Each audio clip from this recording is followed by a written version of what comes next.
दोस्तों, welcome to cadet the warriors undertaking KCZ. तो जैसा कि आपको पता है दोस्तों, हमने एनडीए कॉम्पिटिटिव एग्जाम्स के लिए एक एमसीक्यू सीरीज स्टार्ट की है। तो इसी सीरीज के बारे में मैं आपको कुछ बताना चाहती हूँ। ये जो हमारी एमसीक्यू सीरीज है, इसकी जो भी पीडीएफ्स होंगी वो आपको हमारी ऐप में मिल जाएंगी। आप डायरेक्टली जो है ऐप से इनकी पीडीएफ्स को डाउनलोड कर सकते हैं आफ्टर द लेक्चर। और आइए हम प्रोसीड करते हैं फिर से अपनी एमसीक्यू सीरीज को। क्या हुआ था कि कंसेप्ट्स हमने बताए थे कि किस तरीके से हमें डील करना है क्वेश्चंस के साथ, राइट। आज जो हमारे पास क्वेश्चन है फर्स्ट, वो है हमारे पास एक cell membrane that shows fluid behaviour. बात की जा रही है यहाँ पर फ्लूइड बिहेवियर की। तो सबसे पहले दिमाग में हमारे पास होना चाहिए कि what is fluid behaviour due to. बात की जा रही है सेल मेम्ब्रेन के बारे में। तो सेल मेम्ब्रेन की अगर हम बात करें तो हमारे पास हर एक सेल, चाहे वो प्रोकैरियोटिक है चाहे वो यूकैरियोटिक है, सारे के सारे सेल जो हैं दे पोसेस सेल मेम्ब्रेन और you can see it as plasma membrane, right. Although हमने कुछ ऐसी ऑर्गेनल्स जो हैं हमें मालूम है कि जो कैसी रहती है हमारे पास विदाउट मेम्ब्रेन, ऐसी ऑर्गेनल्स भी हैं हमारे पास। जैसे हमने राइबोसोम्स की बात की थी, जैसे सेंट्रियोल्स की बात हम कर रहे हैं, वैसे ही हमें मालूम है एक सेल के बाहर हमेशा एक मेम्ब्रेन बनी रहेगी। और ये जो मेम्ब्रेन है हमारे पास सेल की, जिसको आप प्लाज्मा मेम्ब्रेन या सेल मेम्ब्रेन कह रहे हैं, जो इसका नेचर है, इसका नेचर जो है वो हम याद रखेंगे कि इसका नेचर जो है वो होता है सेमी परमिएबल। अब परमिएबल टर्म आई है, परमिएबल का मतलब क्या है? परमिएबल का मतलब है वो चीज जो अलो कर रही है मॉलिक्यूल्स को सेल के अंदर एंटर करने के लिए, राइट। परमिएबल का मतलब ये है जो परमिट कर रही है, जो परमिशन दे रही है, जो एलोनेस दे रही है, किनको? मॉलिक्यूल्स को, ताकि वो बाहर से जो है वो कहां आ सके, सेल के अंदर आ सके, राइट। तो दोस्तों, लेकिन मैंने यहाँ पे एक टर्म लिखी है सेमी परमिएबल। सेमी मतलब यहाँ पे बात की जा रही है it is half permeable. That means अगर हम बात करें तो आप यहाँ पर एक टर्म हमेशा याद रखोगे कि हमारी जो मेम्ब्रेन है it is selectively semi permeable. मतलब क्या है कि ये कुछ चुनिंदा मॉलिक्यूल्स को ही क्या करती है, एलो करती है अंदर आने के लिए। और वो किस प्रोसेस से करती है? वो करती है हमारे पास ऑस्मोसिस से। तो देखो, यहाँ एक ही कंसेप्ट से, एक क्वेश्चन से हम जो है कितने कंसेप्ट्स के बारे में डिस्कस कर रहे हैं। तो डिफ्यूजन और अगर ऑस्मोसिस की अगर हम बात करें तो डिफ्यूजन जो है वो हमें मालूम है, डिफ्यूजन क्या है? That is the movement of molecules from higher to lower concentration. Usually हम डिफ्यूजन टर्म जो है वो यूज करते हैं फॉर गैसियस मॉलिक्यूल्स, लेकिन जब हम बात करते हैं वाटर मॉलिक्यूल्स की, स्पेशलाइज्ड वाटर मॉलिक्यूल्स की बात कर रहे हैं, तो हम वहां पे टर्म यूज करते हैं ऑस्मोसिस की। और ऑस्मोसिस में अगर हम स्पेसिफिकली लिख रहे हैं वाटर मॉलिक्यूल्स की मूवमेंट, तो वाटर मॉलिक्यूल्स की मूवमेंट जो है वो होगी हमेशा हायर से लोअर। याद रखेंगे क्या? हमेशा से हमारे पास ऑस्मोसिस क्या है? It is a special type of diffusion जहां पर वाटर मॉलिक्यूल्स जो है वो हायर कंसंट्रेशन से लोअर कंसंट्रेशन की तरफ क्या करते हैं, मूव करते हैं। लेकिन अगर आपने वाटर मॉलिक्यूल्स टर्म ना यूज करते हुए सॉल्यूट टर्म यूज की है, सॉल्यूट टर्म यूज की है दोस्तों, तो सॉल्यूट अगर आपने यूज की है तो आप वहां पे कंसंट्रेशन के लिए बात करोगे तो आप बात करोगे लोअर से हायर। बात ये जो है ध्यान से सुनो, इसमें कंफ्यूजन नहीं क्रिएट करो। क्या बोला मैंने? अगर वाटर मॉलिक्यूल्स की बात कर रहे हैं तो वाटर मॉलिक्यूल्स में हम कंसंट्रेशन की अगर बात करेंगे तो हाई से लो करेंगे। लेकिन अगर आप रेफरेंस जो है सॉल्यूट को दे रहे हो तो आप बोलोगे from lower to higher. Clear? किसकी बात बोली? अगर आपने सॉल्यूट बोला होगा तो सॉल्यूट के मामले में ऑस्मोसिस पे आप टर्म क्या यूज करने वाले हो? लोअर से हायर। क्लियर? सो हमने यहाँ पर एक टर्म डिस्कस कर ली कि हमारी जो प्लाज्मा मेम्ब्रेन है it is selectively semi permeable. That means it allows the molecules, it allows the water molecules and solute molecules. But जो सॉल्यूट मॉलिक्यूल्स यहाँ पर होंगे दोस्तों वो कैसे होंगे? सेलेक्टिवली। चुनिंदा ही कोई जो है वो वहां पर एंटर कर पाएगा।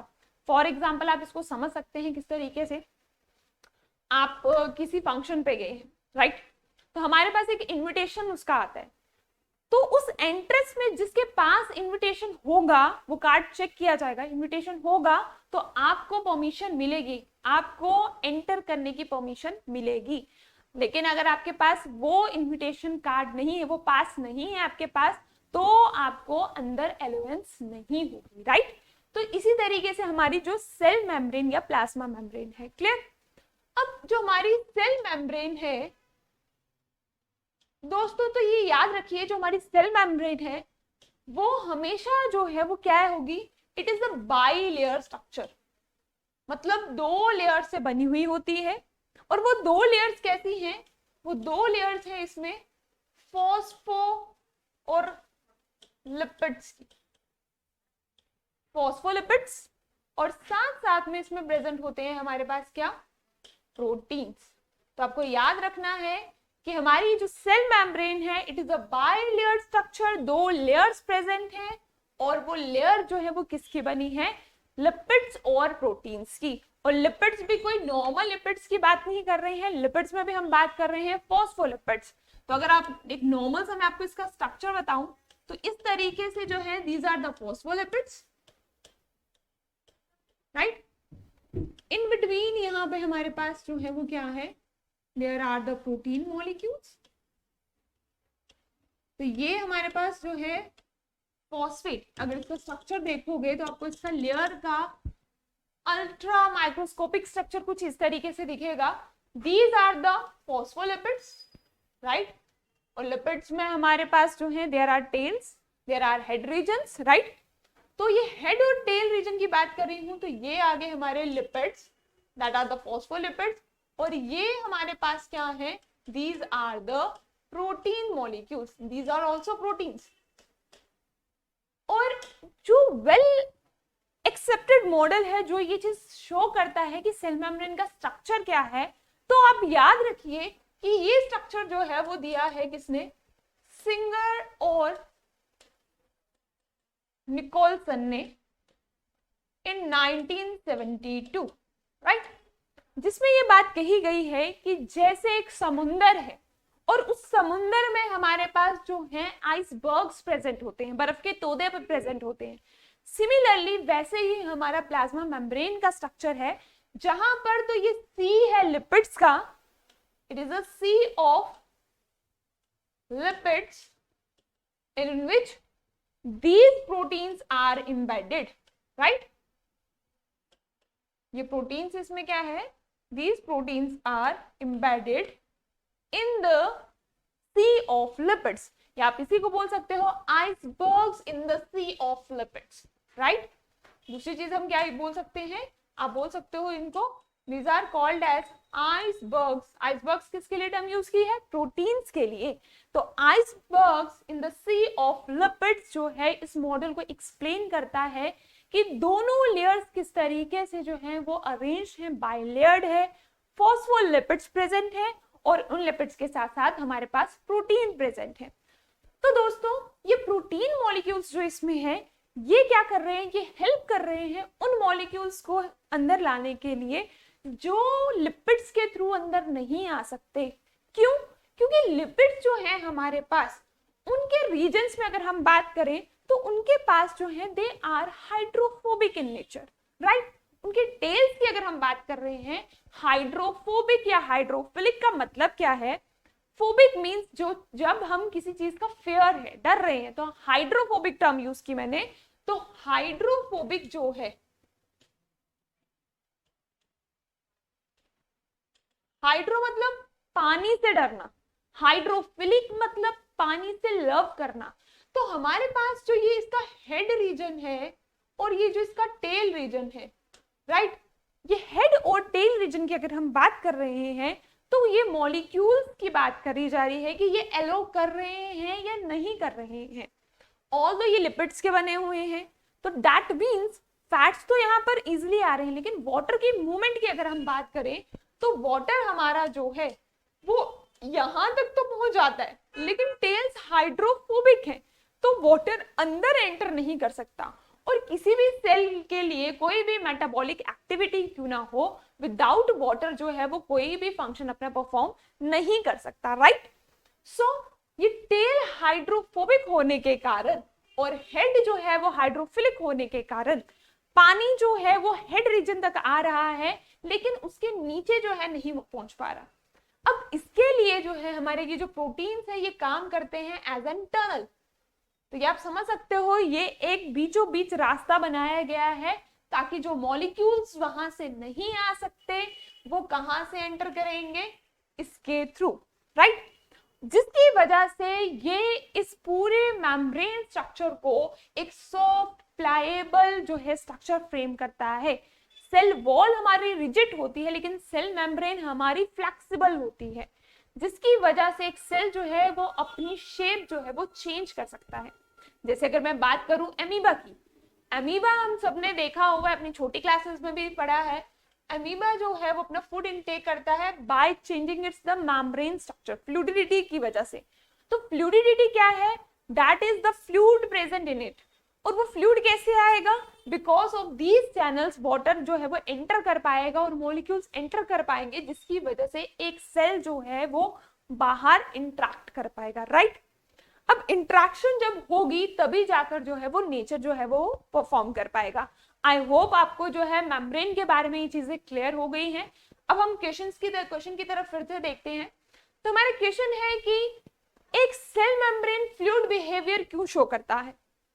पहला बोल रहा है कि mosaic of lipid and proteins और हमारे पास लिपिड्स के वहां पर क्या है, कुछ पार्टिकल्स हैं, पैचेस में प्रेजेंट है, छोटे छोटे टुकड़ों में प्रेजेंट है, पहला ऑप्शन।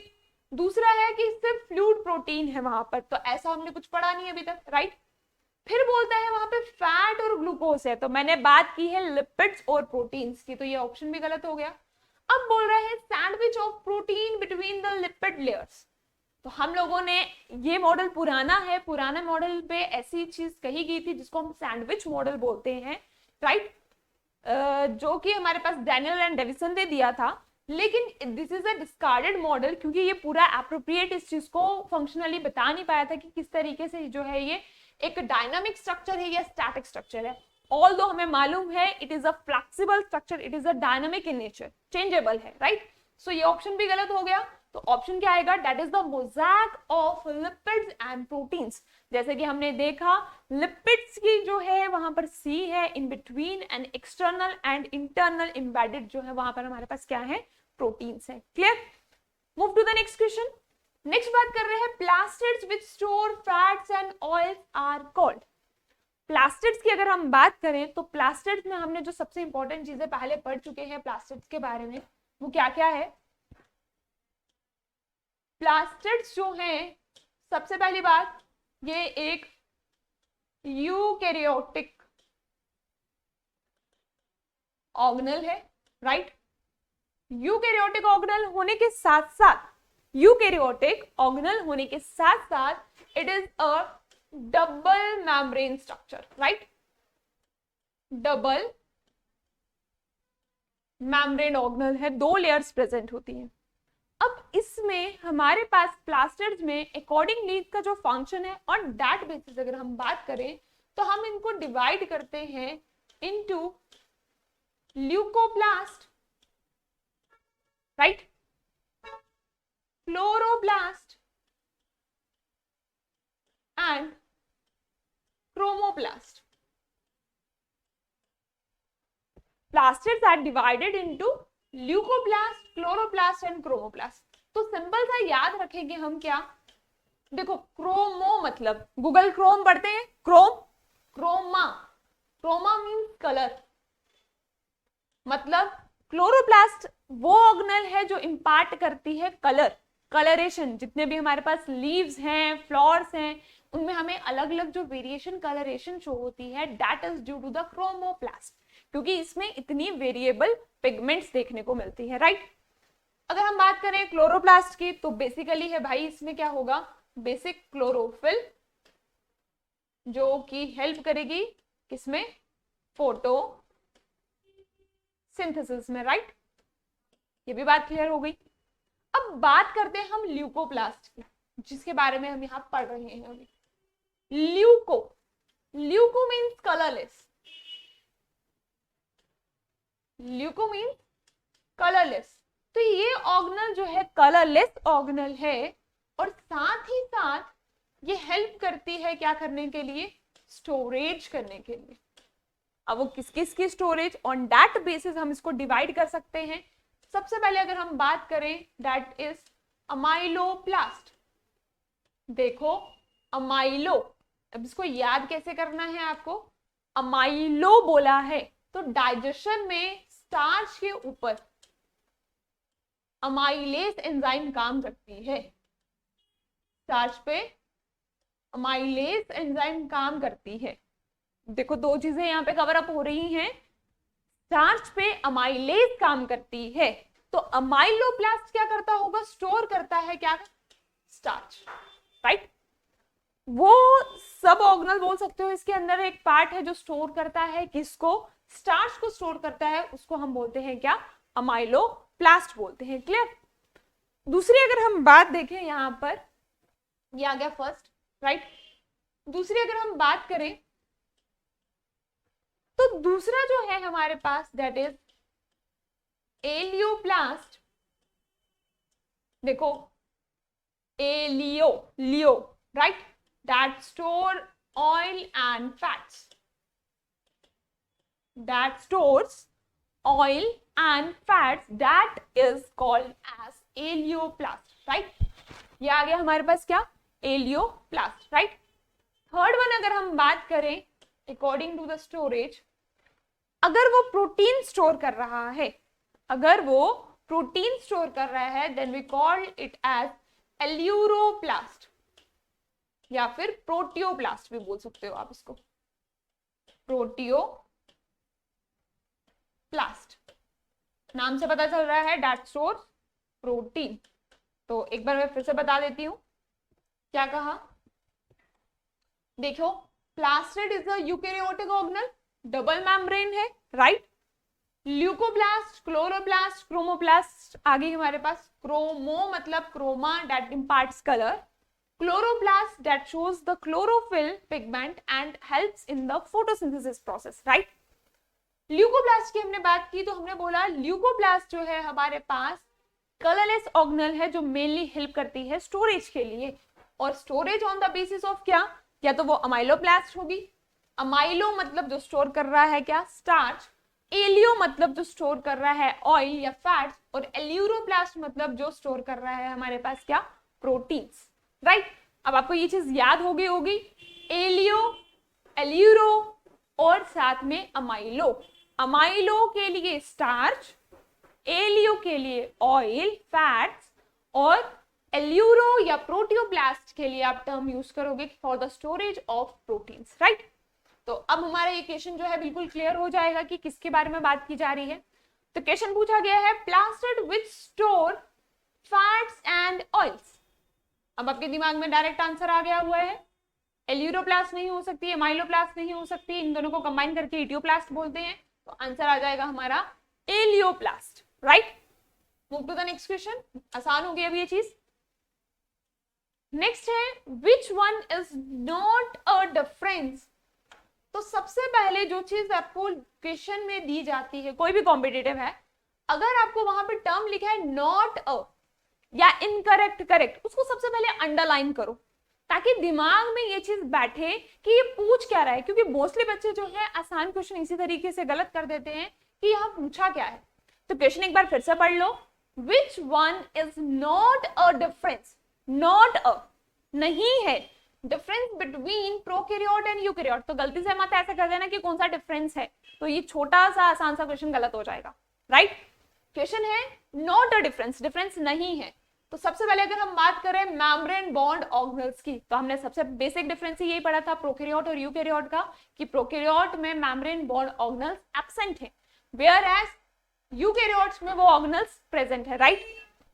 फिर नंबर ऑफ क्रोमोसोम्स की अगर हम बात करें तो क्रोमोसोम्स तो दोनों में प्रेजेंट होंगे depending on the ploidy level, right. Presence of nuclear membrane या प्रेजेंस ऑफ सेल वॉल। अब डिफरेंस कौन सा नहीं है, which one is not a difference, नहीं है डिफरेंस, प्रोकैरियोटिक और यूकैरियोटिक का डिफरेंस नहीं है। तो आप मुझे बता सकते हैं कौन सा डिफरेंस नहीं है इसमें, क्योंकि ये भी एक डिफरेंस है, न्यूक्लियर मेम्ब्रेन का भी डिफरेंस है। सेल वॉल की अगर बात की जाए तो इट इज नॉट नेसेसरी कि यूकैरियोटिक में सेल वॉल नहीं होगा, अगर हम प्लांट सेल की बात करेंगे तो सेल वॉल वहां पर भी होगी।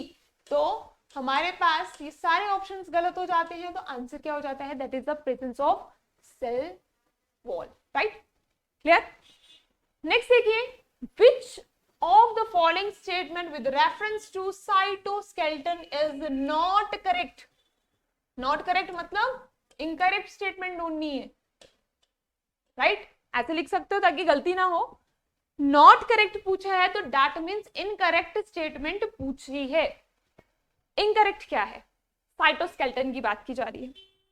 एक सेल के साइटोस्केलेटन की अगर बात करूं तो साइटो मीन्स सेल के स्केलेटन की बात की जा रही है, और एक सेल जो है वो हमारे पास फंक्शन जब भी करता है उसमें जो उसका बीच का जितना भी मटेरियल है जिसको हम साइटोस्केलेटन बोलते हैं, जहां पे हमारे पास प्रोटीन्स हैं, फिब्रिल्स हैं, वो सपोर्ट करके क्या कर रहे हैं, उनके फंक्शन को परफॉर्म करवा रहे हैं।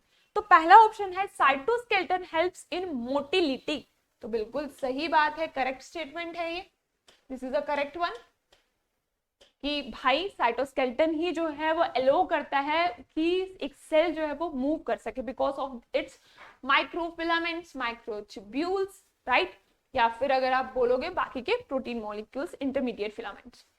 फिर बोल रहा है कि इसी की वजह से सेल अपनी शेप चेंज कर सकता है, एग्जैक्टली मोटिलिटी होगी तो शेप भी चेंज करेगा, तो ये भी करेक्ट होगी स्टेटमेंट। फिर बोलता है कि प्रोडक्शन ऑफ एटीपी, भाई एटीपी का इतना तो हमें अब आसानी से याद है कि एटीपी जो है वो पावर हाउस है, और वो कौन है, माइटोकॉन्ड्रिया।